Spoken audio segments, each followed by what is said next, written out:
खबर फटेगी तो फिर क्या होगा?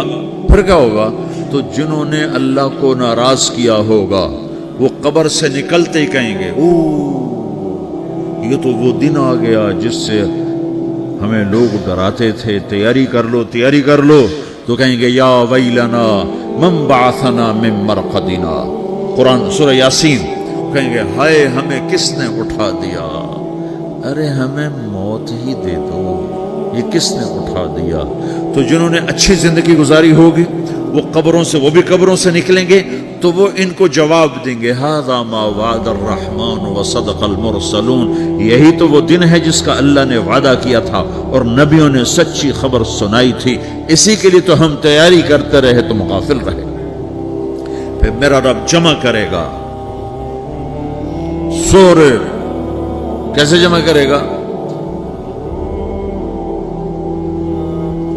यौमइज़िन तुअरदून ला तख़फ़ा मिनकुम ख़ाफ़िया, आज तुम सब अल्लाह के बारगाह में पेश होगे, कोई छुप न सकेगा, सब खड़े हुए हैं। और फिर क्या होगा? वजाअ रब्बुक वल मलकु सफ़्फ़न सफ़्फ़ा, पहले फरिश्ते आएंगे, पहला आसमान, दूसरा, तीसरा, चौथा, पांचवा, छठा, सातवां आसमान के फरिश्ते आएंगे। फिर मेरे रब का अर्श आएगा, वजाअ रब्बुक वल मलकु सफ़्फ़न सफ़्फ़ा, मेरा रब आएगा, वयहमिलु अर्श रब्बिक फ़ौक़हुम यौमइज़िन समानिया, 8 फरिश्तों ने अर्श को उठाया हुआ होगा, 8 फरिश्तों ने, आज अब 4 हैं, उस दिन 8 होंगे, उन्होंने उठाया हुआ होगा।